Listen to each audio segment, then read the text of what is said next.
Olá, muito boa tarde. Hoje é quinta-feira, dia 2 de julho, e eu estou pedindo licença mais uma vez para entrar na sua casa, porque está começando o programa Com o Brasil Nordeste de hoje. Vamos ter o giro de notícias, Eduardo Negrão de São Paulo e Vinícius Nagem do Maranhão. Vamos ter uma entrevista exclusiva com o advogado tributarista e empresarial, o Dr. Cristiano de Freitas, daqui do Distrito Federal.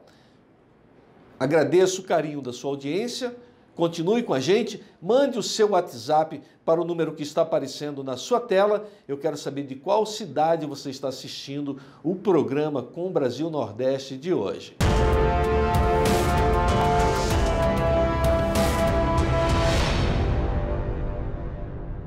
Olá, muito bem-vindo a mais um programa Brasil Nordeste. Nós vamos bater um papo aqui com o Dr. Cristiano de Freitas Fernandes. Ele é natural do Rio de Janeiro, graduado na Universidade de Brasília, mestrando em Direito Internacional Tributário pela Universidade Católica de Brasília, pós-graduado em Direito Tributário pela Associação de Ensino Unificado do Distrito Federal. E se eu for falar todo o currículo do Dr. Cristiano, a gente encerra o programa. Então, vamos falar de um tema que interessa muito a muita gente, ainda mais nessa época de pandemia, onde tem muita gente com dificuldade financeira, muitos empresários com dificuldade financeira. Nós vamos bater um papo, então, explorar um pouquinho aqui a experiência do Dr. Cristiano de Freitas.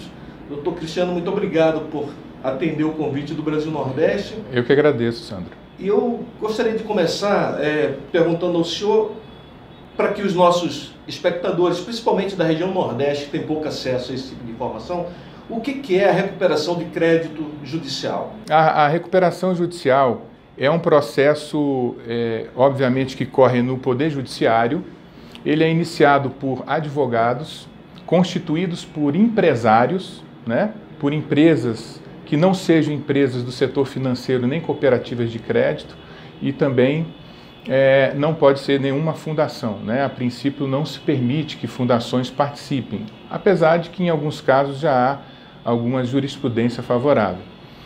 A recuperação judicial é uma maneira que a lei encontrou, é a Lei 11.101, né, de 2005, de permitir que o empresário ou mesmo o agricultor que tenha registro na junta comercial possa tentar sair da crise econômico-financeira que ele se encontra mediante alguns procedimentos que a lei permite, como, por exemplo, a apresentação de um plano de recuperação judicial em que os credores desse empresário ou desse agricultor poderão analisar numa assembleia previamente marcada se aquele plano é ou não suficiente para tirar da crise econômico-financeira aquele devedor e ainda se isso satisfaz minimamente o crédito daqueles credores, né? O senhor tocou num ponto muito importante, que é a questão do agricultor.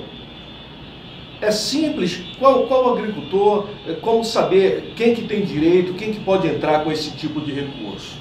A legislação ela é bem clara, ela fala que o agricultor pode, depois que tenha registro na junta comercial durante 2 anos, mas a jurisprudência do STJ, e isso consolidou no Brasil inteiro, já permite que o agricultor que comprove que está na área da agricultura com a sua subsistência ou mediante a subsistência e também a venda daqueles produtos para terceiros durante mais de 2 anos, ou no mínimo de 2 anos, melhor dizendo, ele também pode pedir a recuperação judicial desde que antes ele faça o registro na junta comercial. Então, o agricultor hoje, ele pode se submeter a essa Lei 11.101 desde que ele tenha um registro na junta comercial como agricultor. Não precisa ser empresa, ele só tem um registro como agricultor na junta comercial, porque o Código Civil permite isso. Ele demonstra no processo de recuperação que ele já está há mais de 2 anos, ou no mínimo 2 anos, praticando a agricultura, e ele aí então é permitido que ele tente a sua recuperação judicial. Doutor Cristiano, eu vou aproveitar aqui, vou esmiuçar um pouquinho mais, porque a gente fala para pessoas simples que estão lá nos rincões aí do país. Quando nós vamos abrir uma empresa na junta comercial, a gente tem que utilizar de um contador para fazer a questão do contrato social, etc. Esse registro do agricultor na junta comercial é algo simples de fazer? É bastante simples, Sandro, porque atualmente a maioria das juntas comerciais estão fazendo os registros de forma eletrônica, né? E não é difícil, porque qualquer contador consegue ter o seu token, né, a sua assinatura digital, e utiliza o site do DREI, né, que é o site que vai abarcar todas as juntas comerciais, e no site específico da junta comercial, através do site do DREI, o contador consegue fazer o registro do agricultor ou daquela empresa que precisa ser efetivamente averbada na junta comercial, né? É bem simples. Fica essa dica muito relevante para você que é homem do campo, mulher do campo. A gente anda por aí, pelo interior, e vê tanta gente trabalhando há anos, a vida inteira, e às vezes não faz um registro como esse. É importante você ficar atento, procura um contador, a orientação da sua associação, para que você possa fazer esse registro na junta comercial, e quem sabe, em caso de alguma dificuldade financeira, você pode utilizar desse recurso que o doutor Cristiano está falando aqui, que é a recuperação judicial. Até em razão dessa questão do agricultor especificamente, Sandra, é importante ressaltar que o registro que ele faz na junta comercial não necessariamente torna o agricultor uma empresa. Ele torna o agricultor um empresário, mas não uma empresa. O agricultor, então, vai continuar produzindo como se fosse pessoa física e tributado pelo imposto de renda como se fosse, como é, pessoa física, que na grande maioria dos casos é mais barato exercer a agricultura como pessoa física do que como empresa, né? Geralmente a empresa vai se justificar quando houver uma larga escala de produção pecuária para exportação. Tirando isso, e em outras raras exceções, é melhor que o agricultor explore a atividade como pessoa física, e isso não tira o seu poder de tributação se ele tiver o registro na junta comercial. Então, de repente você nunca teve essa informação, ou talvez ouviu falar vagamente e ficou preocupado de fazer o registro por conta de ter que pagar impostos, que empresas, todo mundo sabe que paga muitos impostos. Está aqui mais um esclarecimento, mais um incentivo para que você faça o seu registro, porque você pode, como o doutor Cristiano já colocou aqui, continuar sendo tributado como pessoa física. Doutor Cristiano, qual o momento adequado para se entrar com esse tipo de recurso na justiça? Na justiça. Pois é, a recuperação judicial, ela se justifica naquele momento exato em que o agricultor ou o empresário percebe que não consegue mais pagar suas obrigações ordinárias e extraordinárias com os bens e os recursos que ele tem na conta, né? Quando ele percebe também que o que vai entrar de recebíveis não vai pagar os vencíveis, né? Os vincendos, as dívidas vincendas. Quando isso acontece, e não é difícil perceber, quando você tem dívida e não consegue pagar, todo mundo sente no bolso, onde dói mais, né, Sandro? Sim. É a hora certa de procurar um especialista na área, um advogado, especialista em recuperação judicial ou especialista em direito empresarial, que possa, então, analisar a situação previamente, né? Porque nem toda dívida, e é importante que se destaque isso, nem toda dívida entra na recuperação judicial, né? A recuperação judicial entrarão dívidas trabalhistas, dívidas empresariais, dívidas bancárias, dívidas com o consumidor, dívidas com fornecedor. Porém, dívidas tributárias não se submetem à recuperação judicial, né? Então, quem estiver devendo só impostos não poderá usar a recuperação judicial para tentar ganhar um tempo ou fazer acordo com o ente público. Ele precisará procurar leis específicas de parcelamento do crédito tributário para poder se submeter a uma moratória tributária. Mas na recuperação não. Outra dívida que não entra na recuperação judicial é a dívida que tem garantia com alienação fiduciária e com recebíveis, créditos de recebíveis, né? Que são garantias reais que que não se submetem à recuperação judicial. Então, assim, a hipoteca, apesar de ser uma garantia real, ela entra na recuperação judicial. Já a alienação fiduciária, que é uma garantia real também, não entra.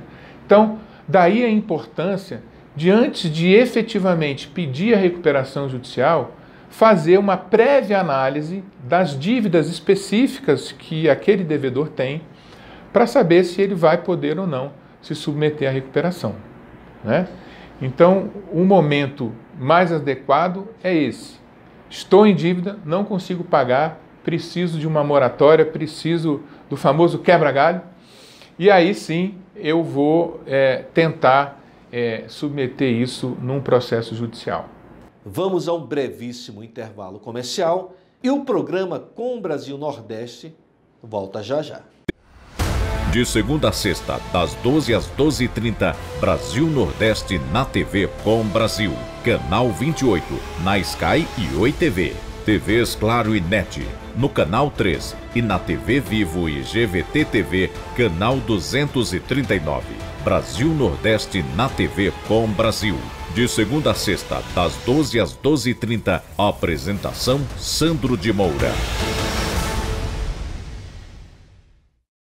Quero agradecer aqui mais uma vez a disponibilidade do Dr. Cristiano de Freitas, que veio até os estúdios da TV Com Brasil, aqui em Brasília, para nos dar essa ótima entrevista.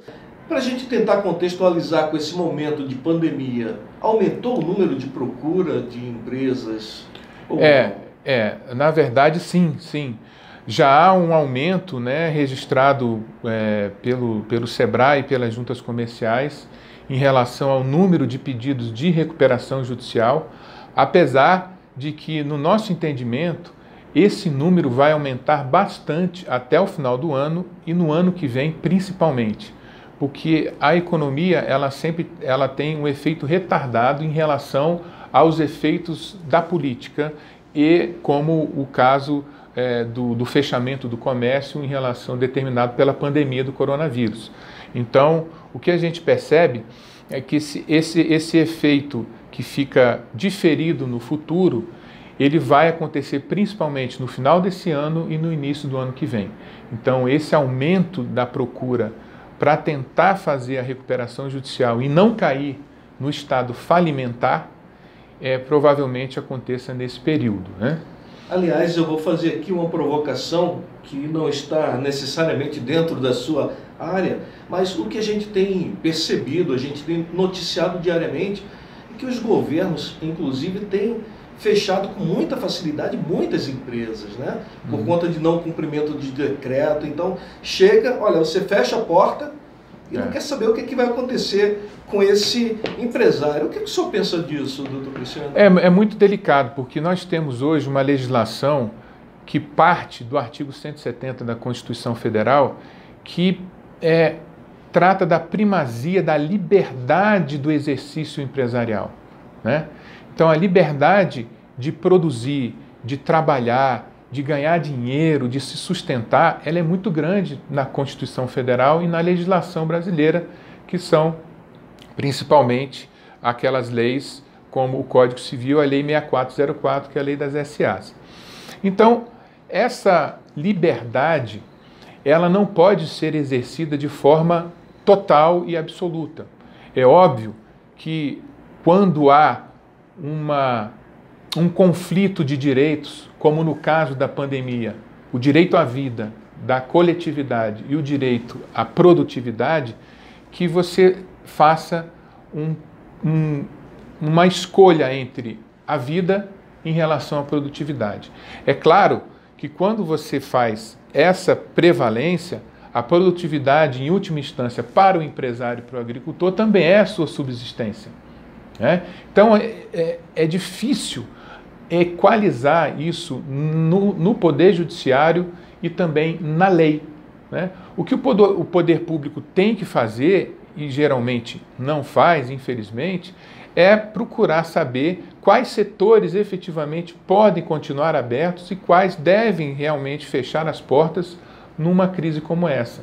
Porque se você não fizer esse discrímine, você acaba prejudicando de forma excessiva a economia e dificulta a própria sobrevivência do cidadão, que, em última instância, é o mesmo direito que se tenta proteger quando se tenta proteger a vida numa questão de pandemias. Pois é, até porque existem cidades que são cidades menores e os gestores simplesmente importam um decreto de uma capital como São Paulo, ou seja, eles têm um pouco de preguiça de pensar a sua própria cidade.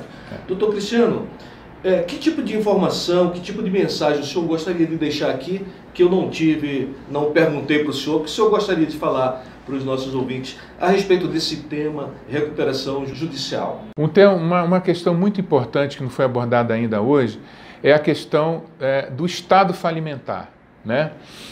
Muitos empresários procuram fazer a sua recuperação judicial quando já não poderão, no futuro, conseguir se recuperar, porque já estão em estado falimentar. Como é que eu identifico que eu estou em estado falimentar?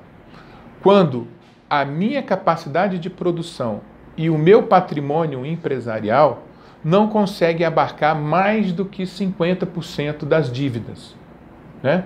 Quando isso acontece, muito provavelmente a empresa terá uma dificuldade hercúlea para poder se recuperar judicialmente ou até mesmo extrajudicialmente sem o processo de recuperação. Daí a importância de voltar naquele primeiro ponto. Quando pedir a recuperação? O momento correto é no momento que eu verifico as dificuldades de arcar com as minhas obrigações, mesmo sabendo que eu tenho recebimentos vincendos. Quando isso acontece, é necessário tentar se recuperar, fazendo uma tentativa de acordo com os credores e, se não for possível, tentar essa negociação através do Poder Judiciário. Porque se estiver num estado falimentar, realmente os credores não aprovarão o plano e mesmo que aprovem o plano, se o plano não for cumprido durante 2 anos, no mínimo, o empresário, devedor, agricultor, pode então ter a sua recuperação judicial transformada em falência, né?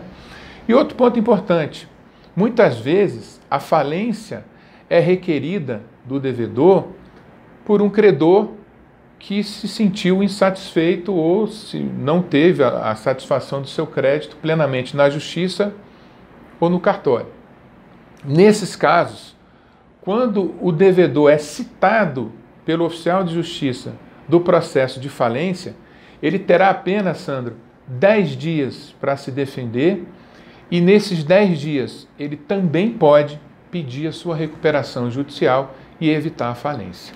Perfeito. O senhor teria um número de percentual de pessoas que entram com esse recurso judicial e que acabam sendo beneficiados, favorecidos, amparados pela...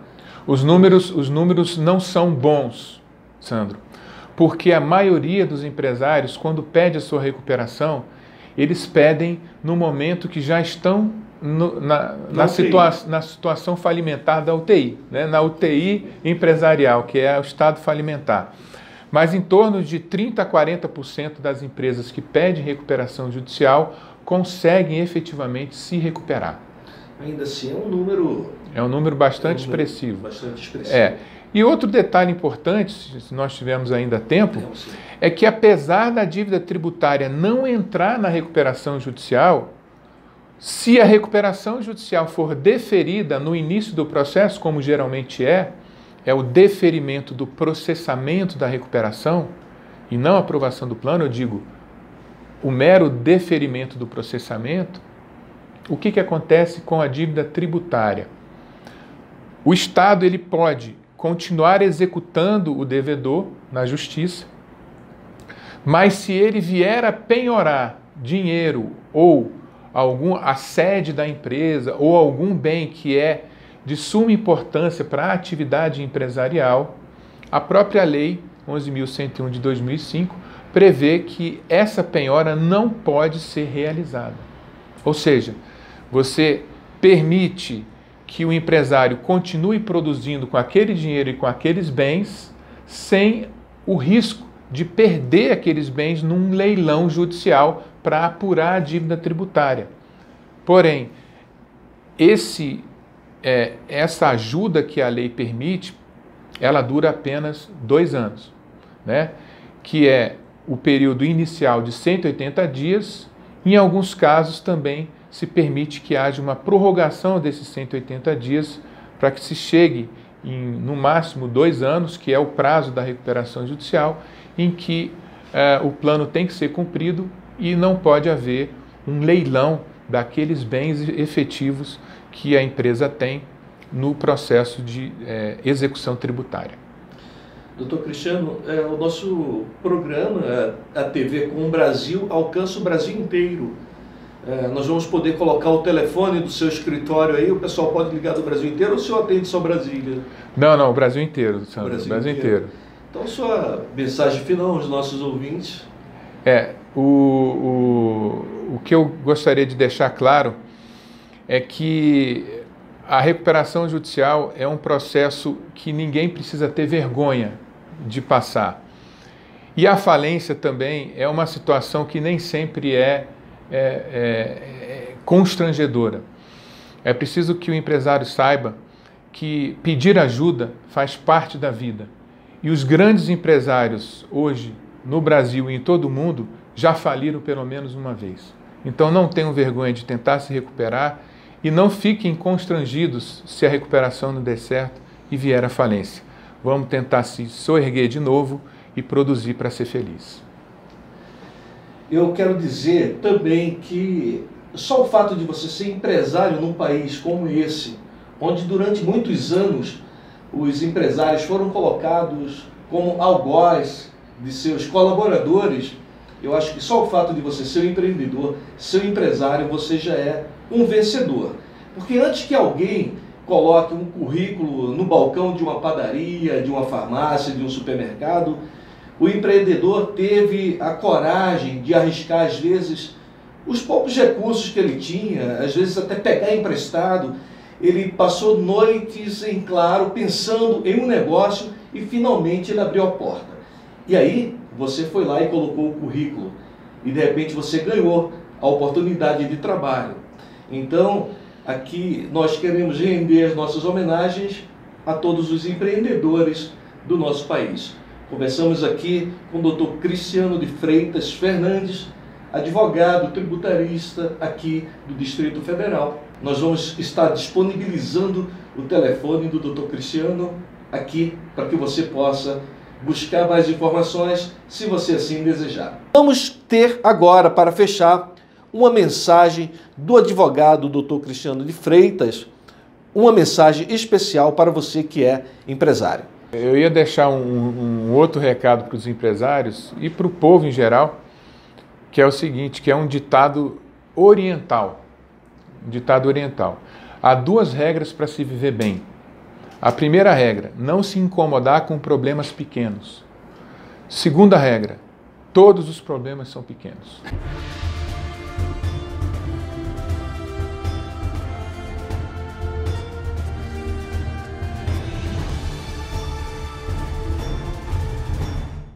Vamos começar com o Giro de Notícias Brasil-Nordeste. Vamos até o Maranhão ouvir o nosso colega, consultor político, advogado, Dr. Vinícius Nagem. Vinícius, as notícias do Maranhão, por favor. Olá, programa Brasil-Nordeste. Olá, meu amigo Sandro de Moura. Meu coração bate pelo Maranhão. O Maranhão é um estado que possui belezas naturais e arquitetônicas singulares, né, com seus azulejos seculares, uma culinária típica diversificada com muitos pescados, frutos do mar, o tradicional arroz de cuchá e uma vasta riqueza histórica e cultural. O problema, Sandro, é que a pandemia interrompeu desde março as atividades turísticas do estado, que possuem um enorme potencial turístico. Antes da pandemia, o Maranhão acumulava recordes de fluxo de turistas e no São João, que é uma festa tradicional na região, esperava-se uma movimentação financeira próxima aí dos 80 milhões de reais, segundo dados da Secretaria de Turismo do Estado. Na ausência da possibilidade de se receber turistas de fora, a Setur, juntamente com o Sebrae Maranhão, organizaram o São João Digital com o intuito de alegrar os corações, alegrar virtualmente os corações maranhenses, mas sem aglomeração. Considerado o segundo estado em extensão territorial da região Nordeste, o Maranhão também possui a segunda maior extensão litorânea do país, o que configura ao estado uma grande diversidade de ecossistemas ricos, onde podem ser encontradas diversas paisagens naturais, águas cristalinas, rios, dunas e manguezais, enfim, praias deslumbrantes e o maior delta em mar aberto do mundo. Com todos os locais turísticos fechados para visitações, por conta da pandemia do novo coronavírus, o movimento caiu em quase 100%, conforme bate-papo que tive com o Francisco, que é do turismo receptivo da agência Ponto a Ponto. Espera-se que com a reabertura do Parque Nacional dos Lençóis, agora 1º de julho, possa-se, também seguindo as regras de distanciamento social, possa-se ter algum movimento novamente em Barreirinhas e região. Na ilha de São Luís, que congrega 4 municípios, somente o município da Raposa ainda tem algum pequeno movimento com passeios náuticos bem reduzidos, segundo as regras de redução de passageiros. Vinícius Nagem, do Maranhão, para o programa Brasil Nordeste. Vamos ouvir o nosso colega jornalista Eduardo Negrão. Eduardo Negrão, você na tela da TV Com Brasil.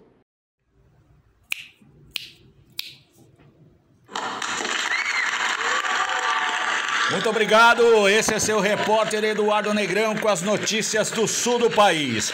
Dirigentes de 8 clubes estiveram nessa terça-feira em Brasília para encontrar o presidente Jair Bolsonaro para discutir a MP 984/2020. Qual a importância dessa MP? Aumenta o poder dos clubes na negociação de direitos de imagem TV, tanto TV aberta quanto TV fechada. Alguns grandes do Nordeste estiveram lá: Bahia, Ceará, Fortaleza e clubes de outras regiões, como Atlético Paranaense, Curitiba, Internacional, Santos e o meu glorioso Palmeiras. O objetivo disso é o seguinte: diminuir a força da monopolista Rede Globo e dar mais autonomia aos clubes do futebol. Tá mais do que certo e pode ser o golpe letal no império global dos marinhos. Agora vamos para falar do grande vilão da esquerda. É isso aí, o ministro Ricardo Salles, do Meio Ambiente, o homem que deu brecha naquela reunião ministerial, falando: enquanto rola a pandemia, vamos passar a boiada. Ele errou. Ricardo Salles é competente, como a maioria dos ministros do presidente Jair Bolsonaro. Porém, também como a maioria, um pouco inexperiente na questão política. Não tem reunião em política que seja sigilosa. Não existe. Se tem mais de um, vai vazar. Mas, enfim, ele criou o Programa Nacional de Pagamento por Serviços Ambientais, chamado de Floresta a Mais, que pode levantar 500 milhões de reais para parques de preservação, parques florestais em todo o país, principalmente na região amazônica, mas não somente. Ou seja, em vez dos ingleses, franceses, alemães ficarem chorando: tá devastando a nossa Amazônia, tá devastando a nossa Amazônia. Então, se é nossa, ajuda a bancar, porque reclamar todo mundo reclama, mas bancar, fiscal, helicóptero, avião, polícia, é só o Brasil. Até porque as florestas lá da Europa já foram devastadas há muito tempo. Eduardo Negrão, direto de São Paulo para o Brasil Nordeste da TV Com. Forte abraço! Nós estamos chegando ao final deste programa. Eu aguardo amanhã a sua audiência mais uma vez aqui na TV Com Brasil, ao meio-dia, para o programa Com Brasil Nordeste. Até a próxima.